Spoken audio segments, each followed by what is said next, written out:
우리 십계명은 정말 중요한 말씀입니다. 그래서 십계명을 통해서 하나님께서 말씀해 주시고 출애굽기 계속해서 십계명에 대한 해설서가 나오는 겁니다. 레위기, 민수기, 신명기를 통해서 십계명에 대한 해설을 구체적으로 하고 계시는데 특별히 십계명에는 여호와 이름을 망령되이 일컫지 말라.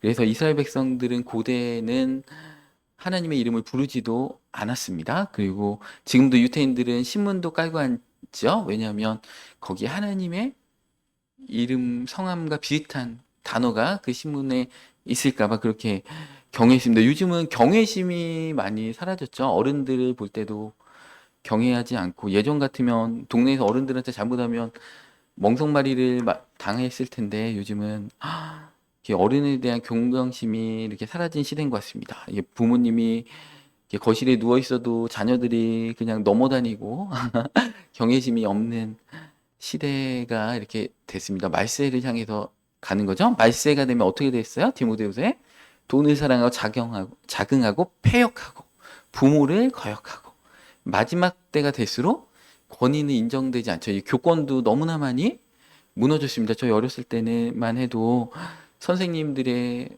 권위가 너무 기죠?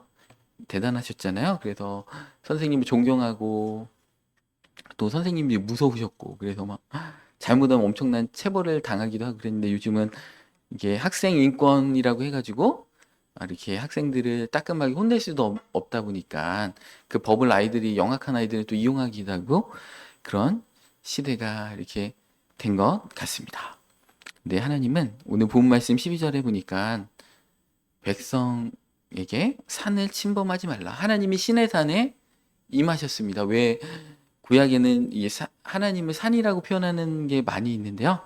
산은 변하지가 않죠. 그 당시에 광야는 길이 생겼다가 없어지고 또 막 폭풍이 치면은 그 길이 또 사라졌다가 또 비가 내리면 갑자기 오아시스가 됐다가 또 메말림이 없어지고 그러니까 불변하는 그런 조건들을 갖고 있는 게 광야인데 하나님은 산이시라 할 때는 하나님은 변함이 없으신 거죠. 이스라엘에 사는 대부분 돌산입니다. 시내산도 이렇게 올라가 보시면 나무가 거의 없죠. 돌산입니다. 그래서 너무나 멋있는데 그 꼭대기까지 이제 모세가 올라가서 하나님의 말씀을 이렇게 들었습니다. 변함이 없으신 그리고 높은 곳에 계시기 때문에 멀리서도 바라볼 수 있는 어떤 기준점이 되신다는 것입니다. 그래서 시내산 경계에 너희가 넘어오면 죽는다.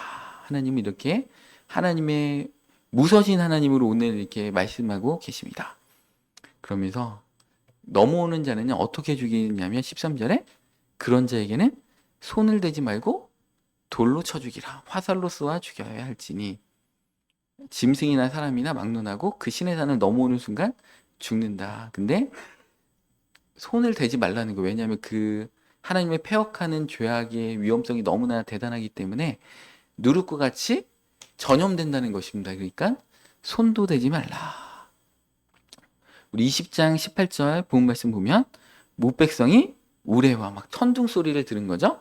또 번개와 나팔 소리와 산의 연기를 볼 때 그들이 19절에 이렇게 말합니다. 모세에게 이르되 당신이 우리에게 말씀하소서 우리가 들으리이다. 하나님이 우리에게 말씀하시지 말게 하소서 우리가 죽을까 하나이다. 이렇게 말했다는 것입니다. 신명기 다시 읽을 본문에 이렇게 더 자세히 나오는데요. 백성들이 이렇게 얘기한 것입니다. 그러니까 하나님 앞에 1대1로 하나님의 음성을 듣고 하나님의 말씀을 깨닫는 것이 두렵다. 하나님은 그 두려운 마음을 갖게 하기 위해서 일부러 이렇게 무서운 하나님으로 역사를 하셨습니다. 모세가 백성에게 20절에 이렇게 얘기하죠. 백성에 이르되 두려워하지 말라. 하나님이 임하심은 너희를 시험하고 너희를 경외하여 범죄하지 않게 하심이라. 두려운 하나님으로 임하신 것은 두 가지를 하게 하기 위해서 하나님이 그렇게 하셨는데 첫 번째는 너희를 시험해서 너희로 하나님을 진짜 경외하게 하려고 너희가 하나님을 만홀히 여기지 않게 하려고 하나님이 그렇게 하신 것이고 두 번째는 범죄하지 않기 위해서 하나님을 경외해야지 범죄하지 않기 때문에 그렇습니다. 하나님을 경외하지 않으면 범죄하게 되기 때문에 그 삶이 멸망으로 끝나기 때문에 하나님은 하나님을 경외해라. 경외하는 삶으로 들어가라. 이렇게 말씀하고 계십니다. 하나님을 경외하는 삶이 무엇인가 이 시간에 구체적으로 그 말씀을 나눠보도록 하겠습니다. 하나님의 거룩하심은 우리의 이해를 초월합니다. 그분은 죄와 전혀 상관이 없으신 완전한 거룩하신 분이고 회전하는 그림자도 없다고 하십니다. 빛이십니다. 따라서 죄악된 인간이 함부로 하나님 앞에 갈 수가 없는 것입니다.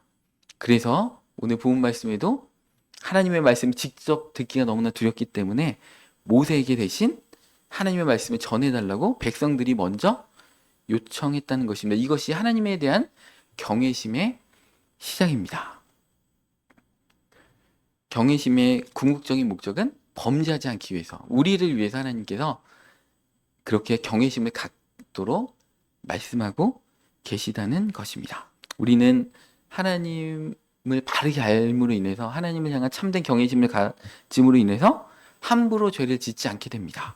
그분의 거룩하심 앞에서 우리의 죄인됨을 깨닫고 겸손하게 우리를 낮추고 하나님의 말씀 앞에 순종하게 되는 것입니다. 반대로 죄를 짓는다는 것은, 그리고 회개를 하지 않는다는 것은 하나님을 경외하지 않고 두려워하지 않는다는 증거가 되는 것입니다. 하나님을 참되게 경외한다면 죄 앞에서 벌벌 떨면서 즉시 회개의 자리로, 순종의 자리로 나갈 수밖에 없습니다. 근데 오늘 본문 말씀을 보면 하나님은 그 경외심을 갖게 하기 위해서 모세를 통해서 말씀하신다는 것이죠. 말씀을 직접 전하는 게 아니고, 왜냐하면 하나님이 너무나 거룩하신 분인데 1대1로 만나면 어떻게 돼요? 나도 하나님의 말씀을 들었다. 그렇게 된다는 것입니다. 그러니까 큐티를 백날을 해도 설교 말씀을 통해서 깨닫지 못하면 그 깨달음은 깊어질 수가 없습니다. 그게 영적인 원리라는 것이죠. 그래서 요즘 큐티 막 이렇게 강조가 되는데, 나 하나님께 이런 감동을 받았어. 근데 목회자의 겉면은 안 들어. 그 감동은 제대로 된 감동이 아니라는 것입니다. 직접 말씀하시며 백성들이 감당할 수 없기 때문에 하나님은 자비롭게 모세를 통해서 말씀하신다는 것입니다. 신명기에 이게 구체적으로 나와 있어요. 신명기 5장 25절 말씀에 이렇게 말씀합니다. 백성들이 두려운 하나님을 보니까 이렇게 얘기하는 거죠. 이제 우리가 죽을 까닭이 무엇이니까 이 큰 불이 우리를 삼킬 것이고, 만일 우리가 우리 하나님 여호와의 음성을 다시 들으면 죽을 것이라. 26절 육신을 가진 자로서 우리처럼 살아계시는 하나님의 음성이 불 가운데서 바람을 듣고 생존한 자가 누구니까. 27절에 당신은 가까이 나가서 우리 하나님 여호와께서 하시는 말씀을 다 듣고 우리 하나님 여호와께서 당신에게 이르시는 것을 다 우리에게 전하소서. 우리가 듣고 행하겠나이다. 순종하겠다고 분명히 이 백성들이 우리 믿는 자를 대표해서 언약을 체결한 것입니다. 그랬더니 28절에 하나님께서 다 들으시고 뭐라고 했어요? 너희가 말하는 소리를 들으신지라고 해서 중반절에 여호와께서 내게 이르시되, 모세에게 이르셨다는 것이죠. 이 백성이 모세 너에게 말하는 그 말을 내가 들은즉 그 말이 다 옳도다. 그게 하나님이 옳다고 여기신 것이죠. 그러니까 직접적으로 말씀을 듣는 게 옳은 게 아니고 주의 종을 통해서 듣는 것이 옳도다. 그러면서 29절에 뭐라고 했어요? 다만 그들이 항상 이 마음을 품어. 그러니까 변질되지 마라. 너희가 먼저 건의한 거야. 나를 경외하기 위해서 주의 종들의 말을 통해서 듣는 것들에서 너희가 건의했기 때문에 내가 옳다고 했어. 근데 다만 그들이 항상 이 같은 마음을 품어 나를 경외해라. 내 모든 명령을 지켜라. 그러니까 하나님을 경외한다는 게 뭐예요? 모세를 통해서 말하는 것이 하나님의 음성이라는 것을 100% 인정하고 그 말을 따르라는 것입니다. 그러니까 이 시간에 설교에서 강단을 할 때는 하나님의 감동을 하는 거예요.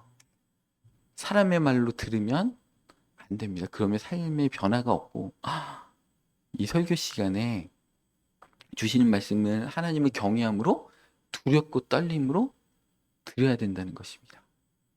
그래서 하나님은 하나님의 말씀을 전하는 원리를 이런 것을 합니다. 물론 큐티의 원리도 있고요. 또 찬송을 들으면서 깨닫는 원리도 있고, 개인적으로 우리는 만인 제사장이잖아요. 왕 같은 제사장이고 하나님의 소유된 백성으로 신약 시대 베드로전서를 통해서 그렇게 계시해 주셨기 때문에 그렇지만 하나님은 직분을 통해서 역사하시기 때문에 하나님은 주의 종을 통해서 말씀하신 이 원리를 이 이스라엘 백성들과 영원토록 체결하신 것입니다. 이 언약은요, 이스라엘 백성이 하나님과 체결한 언약을 우리 모두를 통해서 이 모세오경에 보면 이 언약은 너희뿐만이 아니라 너희 자녀와 대대손손 너희와 체결한 언약이다. 이렇게 말씀하고 계십니다. 그래서 이 명령을 지켜서 뭐라고 했어요? 그들과 그 자손이 영원히 복받기 원한다. 이것은 영원히 하나님 앞에 체결한 언약이란 것입니다. 단순히 하나님을 두려워하는 데 그치는 것이 아니고 항상 하나님을 경외하는 마음을 품어서 그분의 명령에 순종하라는 것입니다.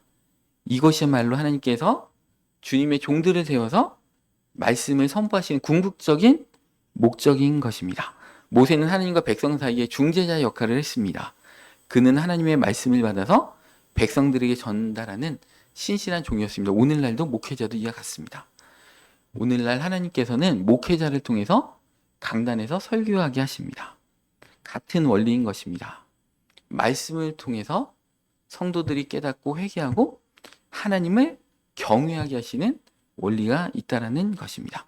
신약 시대에도 하나님께서는 오중직임 주의 종들을 5가지 형태로 세우셨다는 것입니다. 에베소서 4장 11절 말씀에 보면 그가 어떤 사람은 사도로, 어떤 사람은 선지자로, 어떤 사람은 복음 전하는 자로, 어떤 사람은 목사와 교사로 삼으셨으니 12절에 이는 성도를 온전하게 하여 봉사 일을 하게 하며 그리스도의 몸을 세우려 하심이라.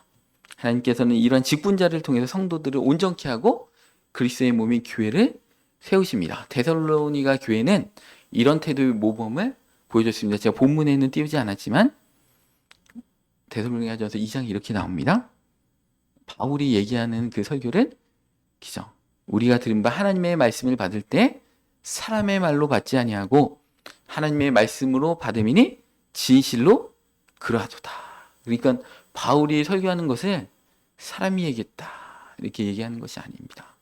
하나님께서 말씀하셨다 이렇게 인정했다는 것입니다.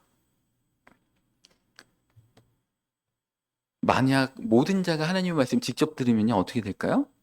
교만해집니다. 이 아론과 미리암이 선지자였기 때문에 환상을 통해서 하나님의 말씀을 드렸죠. 근데 뭐라고 했어요? 모세를 비방했잖아요. 여호와께서 모세와만 말씀하셨느냐? 우리와도 말씀하시지 아니었느냐 하면서 모세를 비방해서 어떻게 됐습니까? 미리암이 문둥병에 걸렸습니다. 문둥병 병은 있으되 고통은 느끼지 못하는 질병입니다. 그러니까 자기가 영적으로 무감각해지는 질병이죠. 그러니까 영적 감각이 무감각해져서 영적으로 병들었는데 깨닫지 못하게 된다는 것입니다. 설교는 단순한 인간의 말이 아닙니다. 하나님의 당신의 뜻을 전달하시는 거룩하신 통로입니다. 그래서 우리는 하나님의 말씀이 강단에서 선포될 때 경건하게 들어야 됩니다. 출애굽기 17장에서 이스라엘 백성이 물이 없다고 모세하고 다투었을 때 모세는 이렇게 말했습니다. 백성이 모세와 다투어 이르되 우리에게 물을 주어 마시게 하라. 모세가 그들에게 이르되 너희가 어찌하여 나와 다투느냐? 너희가 어찌하여 여호와를 시험하느냐? 그러니까 주의 종과 다투는 것은 하나님을 시험하는 것이라는 것이죠. 우리 7절 말씀에도 보겠습니다. 그가 그곳 이름을 마사 또는 무리바라 불렀으니 이는 이스라엘 자손이 다투었으며 모세하고 다투었다는 것이죠. 또 그는 그들이 여호와를 시험하여 이르기를 여호와께서 우리 중에 계신가 안 계신가 하였습니다. 그러니까 주의 종하고 다툰다는 것은 하나님의 계신가 안 계신가 믿지 않는다는 것입니다. 믿음이 없다라는 것입니다. 이처럼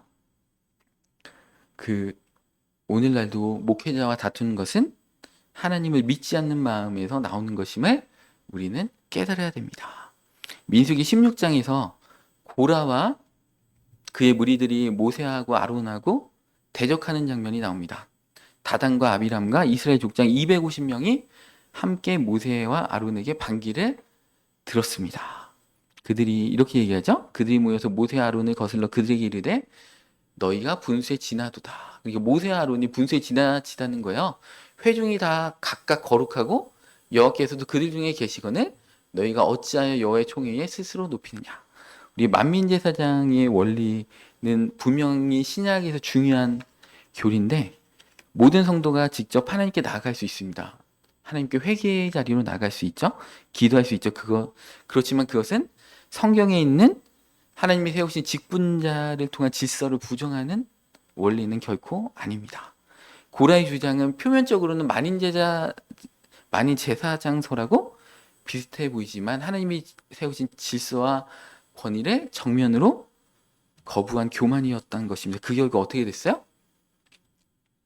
민수기 16장 32절에 하나님께서 직접 심판하였습니다. 땅이 그 입을 열어 그들과 그들의 집과 고라에게 속한 모든 사람과 그들의 재물을 삼키매 그들과 그의 모든 재물이 산채로 스올에 빠지며 땅이 그 위에 덮이니 그들이 회중 가운데 망하니라.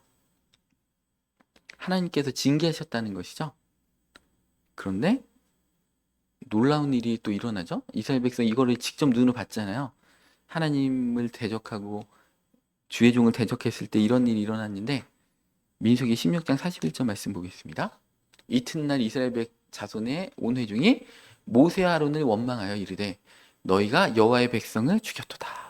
그러니까 하나님께서 그 땅을 직접 가르셔가지고 그들 죽였는데 모세가 초능력이 있으니까 여호와의 백성을 죽여버렸구나. 이렇게 이들이 의심의 눈으로 다시 본다는 것입니다. 그랬을 때 그 결과 하나님의 진노가 다시 내려서 이스라엘 백성 가운데 연병이 일어나서 14,700명이 더 죽었다는 것입니다. 그래서 아론이 향로를 가지고 이스라엘 회중 가운데 지나갔을 때 하나님께서 그 분을 삭히시고 이스라엘 백성을 향한 그 징계를 거두셨다는 것입니다. 교회 안에서도 어떤 권징이 일어날 때 목사님이 제가 기도하고 어떤 권징들을 행할 수 있겠죠. 그런데 목사님이 저 성도들을 미워해가지고 저렇게 했다. 그러면서 목회자를 원망하게 되면 안 된다는 것입니다. 어떤 일들을 할 때 기도하면서 결정하는 목회자의 결정에 대해서 존중해 줘야 된다는 것입니다.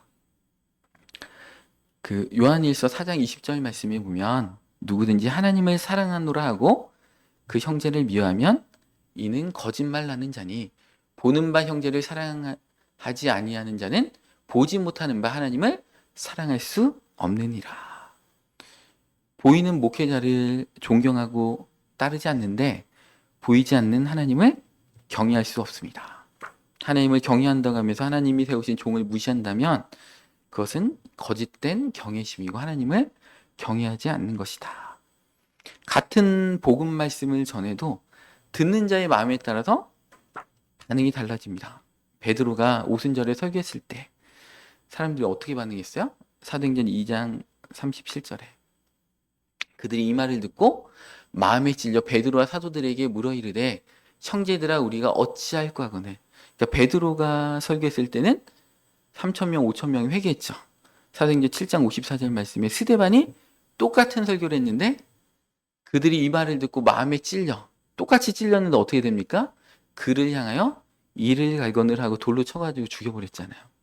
똑같은 하나님의 말씀이 선포됐는데 한 사람들은 회개했고 한 무리의 사람들은 이를 가면서 똑같이 마음에 찔렸는데 똑같이 죄를 깨달았는데 똑같이 반응하지 않았다는 것입니다.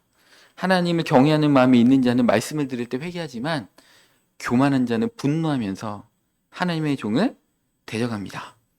다윗의 행동에서도 이를 확인할 수가 있습니다.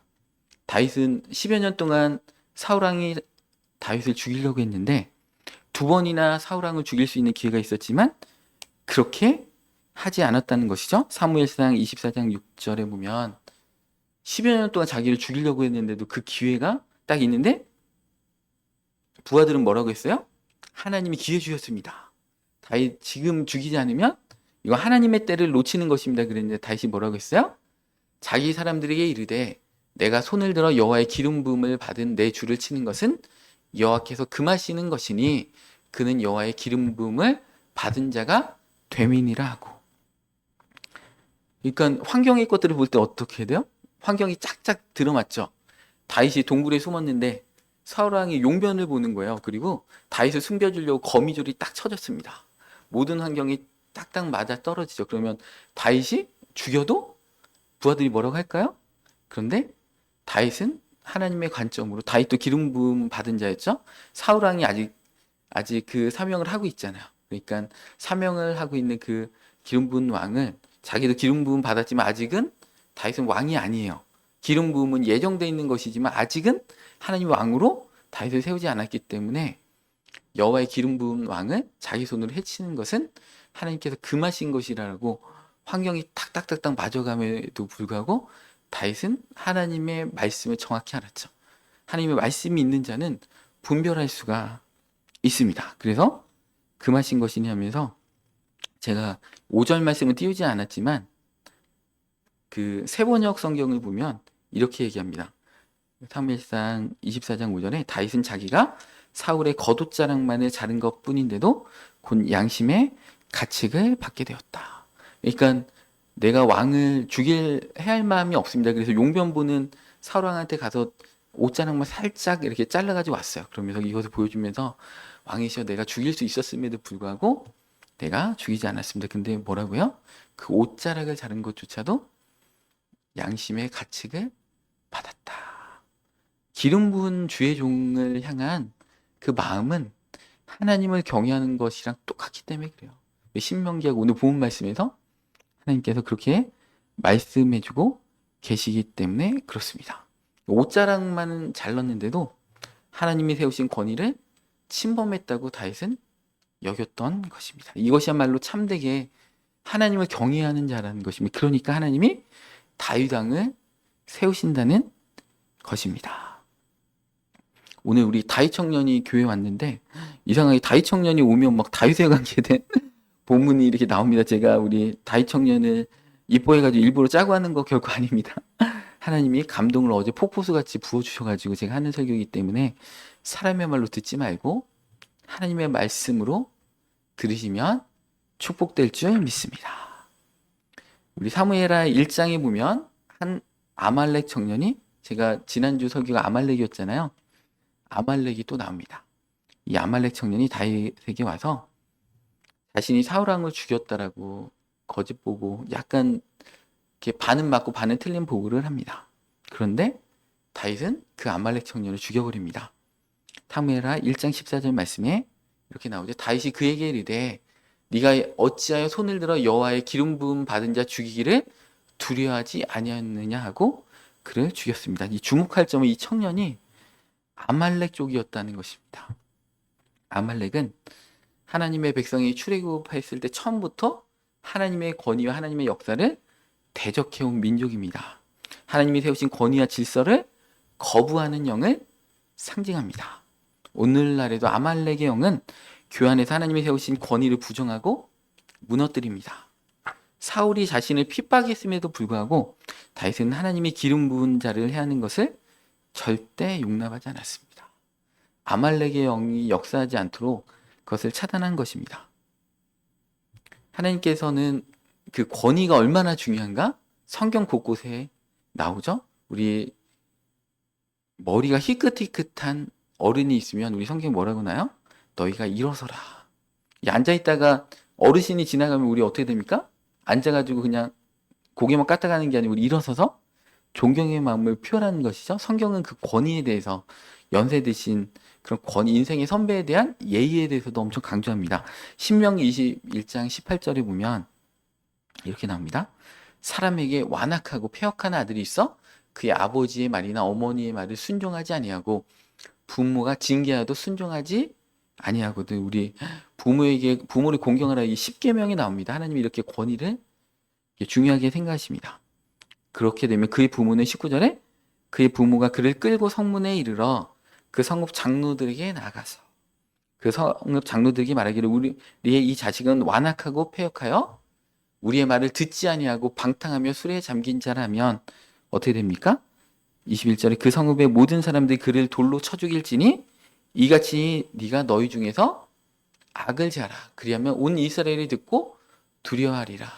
하나님이 세우신 권위를 부정하는 것은 누룩과 같아서 그 공동체를 오염시키기 때문에 돌로 쳐 죽여서 악을 제해버려라고 이렇게 말씀하시는 것입니다. 왜냐하면 그 사람을 사랑하지 않아서 그런 게 아니에요. 죄의 심각성이 너무나 대단하기 때문에 누룩과 같이 퍼져버린다는 것입니다. 그렇기 때문에 우리는 하나님이 세우신 권위를 부정하는 것은 너무나 두려운죄다. 이것은 퍼져버린다. 누룩과 같이, 아말렉과 같이 심각한 죄라는 것입니다. 그래서 오늘 본 말씀에도 하나님께서 뭐라고 했어요? 죽일 때, 신의 산을 넘어오는 사람 죽일 때 손대고 죽이지 말라는 것이죠. 멀리서, 그죠? 화살 쏴서 죽이고, 멀리서 돌 던져서 죽이고, 이런 것이 그 정도로 전염력이 강한 죄가 교회의 어떤 질서를 깨뜨리고 세우신 그 종들을, 목회자만 해당하는 거 아닙니다. 하나님 안에서 교회 안에 여러 부장님들을 세우시고 셀장들을 세우시고 여러 리더들을 세우셨는데 그들의 권위도 마찬가지라는 것입니다. 하나님이 세우신 부모님의 이 권위도 중요한 것처럼 이 영적인 권위는 더 하나님께서 엄중하게 다루신다는 것입니다. 우리 갈라디아서 6장 6절에서 7절 말씀에 보면 이렇게 나옵니다. 가르침을 받는 자는 말씀을 가르치는 자와 모든 좋은 것을 함께하라. 7절에 스스로 속이지 말라. 하나님은 업신여김을 받지 아니하시나니 사람이 무엇으로 심든지 그대로 거두리라. 하나님이 세우신 종에 대한 경외심은 단순히 마음에만 있지 않고 행동으로 실질적으로 나아간다는 것입니다. 그분의 행동을 보면 주의 종을 경외하고 있는지를 알 수 있다는 것입니다.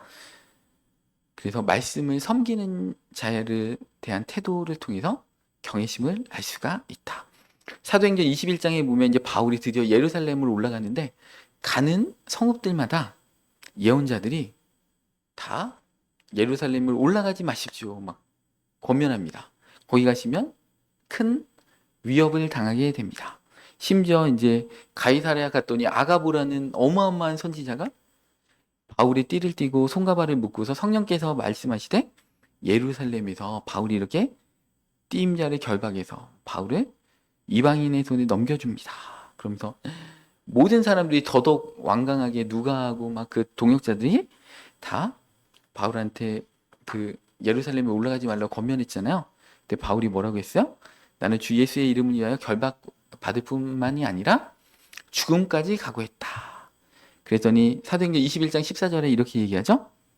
그가 권함을 받지 아니하므로 우리가 주의 뜻대로 이루어지이다 하고 그쳤더라. 그러니까 주님의 뜻이 이루어질 수 있도록 만약에 목회자가 잘못된 판단을 한다고 생각되면 권면을 최대한 하면서 주님께서 주님의 뜻대로 정말 이루어지기를 우리는 기도해야 된다는 것입니다. 근데 사실은 예언자들과 이들의 판단이 틀렸죠. 자기 예언도 자기의 가치관과 자기의 생각이나 자기의 관점이 섞일 수가 있습니다. 바울의 판단이 옳았죠? 바울을 통해서 로마까지 압송되어서 로마의 복음이 전파되는 게 중요했죠?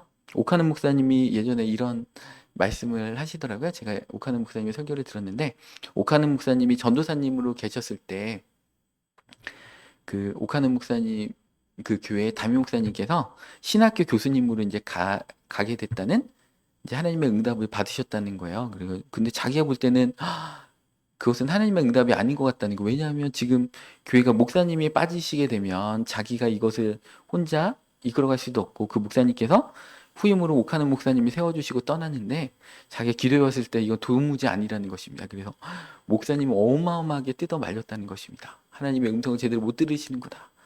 근데 지나고 나니까 자기가 응답받은 게 자기의 사적인 판단이 거기에 섞여 있었구나. 그래서 내가 응답받았구나 하고서 철저하게 하나님 앞에 돌이키고 회개했다는 것입니다. 이찬수 목사님이 분당 우리 교회에서 엄청난 큰 사역을 하시는데 이 이찬수 목사님은 오카는 목사님이 말씀하신 것은 한 번도 토를 달지 않고 그 수년 동안 거기서 부목사님을 섬기시면서 100%다 순종했다는 것입니다. 심지어 개척해서 떠나라. 그 말씀도 100% 순종했다는 것인데, 왜냐하면 목사님께서 다 기도해 보시고 그렇게 말씀하셨을 텐데 하나님의 크신 뜻이 있었을 거야. 자기가 인간적으로 생각하면 그 오카노 목사님의 논리를 반박할 만한 논리가 10가지도 더 넘었대요. 전혀 그런 환경도 안 되었고, 목사님이 요번에는 잘못 생각하시는 것 같다라고 생각이 들 정도로 그랬는데, 순종했더니 어떻게 됐습니까? 분당 우리 교회를 통해서 하나님께서 놀라운 일들을 이루어가고 있다라는 것입니다. 그래서 이 동역자들이 바울에게 이렇게 보여줬던 그 모습은 하나님이 세우신 권위자의 결정을 존중하고 순복해주는 아름다운 모습이라는 것입니다. 제가 지난주에도 말씀드렸죠? 하나님이 세우신 그 주의 종들은 그들의 말씀에 순종하고 복종하라. 복종은 뭐예요? 자기의 생각하고 다르다는 거죠. 순종은 진심으로 존경하고 목사님이 바르게 판단할 수 있다 하고 할 때는 순종할 수 있죠. 근데 복종은 뭐예요? 목사님 이상해. 잘못된 길을 하는 것 같아. 그래도 복종하라는 것입니다. 근데 그 앞에서는 일단 그렇지만 기도해야 되겠죠. 우리 교회 이러면 우리 교회 어려워지겠다. 기도하면서 금식해야 되겠죠. 그렇게 어떤 그런 태도에 대해서 성경에서는 그 원리들을 명확하게 얘기해 주고 있습니다. 그래서 우리는 하나님을 경외해야 한다는 것은 첫 번째로 우리 겸손한 마음을 갖는 것입니다. 우리의 부족함을 하나님 앞에 인정하고 하나님 앞에 우리의 부족함을 내어놓는 게 경외하는 것이죠. 내가 나의 판단이 옳다라는 것이 아니고 하나님께 겸손한 마음으로 나가는 것이 하나님이 경외하는 것입니다. 두 번째는 진정한 경외심은 순종의 태도로 나타납니다. 그분의 말씀에 순종하고 말씀을 듣고 실천으로 나아가는 것이 경외하는 것입니다. 세 번째로 거룩한 삶이라는 것이죠. 죄를 미워하고 의로운 일을 사모합니다. 왜냐하면 하나님께서 경외하게 하신 것은 너희를 죄짓게 않기 위해서 했다라고 아까 본 말씀에 말씀하고 계십니다. 억지로 순종하는 것이 아니고 하나님을 사랑하는 마음에서 우러나오는 것입니다. 그래서 하나님을 경외하는 것은 신앙생활의 기초입니다. 시내산에서 보여주신 하나님의 거룩하심과 엄중하심을 기억하십시오. 성경에 뭐라고 되어 있어요? 하나님의 인자심과 엄미하심을 보라. 이 두 가지의 균형 감각이 있어야 돼요. 우리는 하나님은 사랑이시라. 모든 것을 사랑으로 덮으라. 하나님의 인자하심과 엄미하심을 보라는 것입니다. 그리고 우리는 하나님을 경외하는 자가 뭐예요? 잠언 말씀에 오늘 마지막 말씀이죠. 하나님을 경외하는 것이 지식의 근본이거늘 미련한 자는 지혜와 훈계를 멸시하느니라. 하나님을 경외하게 되면 지식의 지혜의 근본이기 때문에 하나님을 경외하는 자들, 그러니까 제가 달리 표현하면 목회자의 말에 순종하고 설교 말씀을 통해서 회개의 자리로 나가는 자는 지혜와 지식이 생겨요. 근데 어느 순간에 제가 그런 현상들을 정말 많이 본 것 같아요. 잘못된 결정을 하는 분들이요, 이렇게 대화를 할 때 깨닫지 못해요. 예전에는 대화를 딱 하면 이렇게 살짝만 얘기해도 한 단계 더 앞서가서 깨달았어요. 대화가 너무 술술 풀려요. 근데 목회자를 경외하지 않고 하나님을 경외하지 않는 길에서 벗어난 자는 여러 번 납득을 시켜야 돼요. 예전에 척하면 척했거든요. 근데 그리고 어떤 얘기를 할 때 너무 분별력이 뛰어나서 어떨 때는 목회자인 나보다 더 빠르게 캐치하고 내가 못 보는 사각지대를 본다고 할 정도로 정말 그 하나님께서 그 영의 예민함을 허락하시는데, 하나님을 경외하는 자리에서 약간 이탈되잖아요. 제가 2번, 3번 설명해도 온전히 깨닫지 못하고 그 영적으로 눈치채는 센스의 그 감각이 민감도가 떨어지더라고요.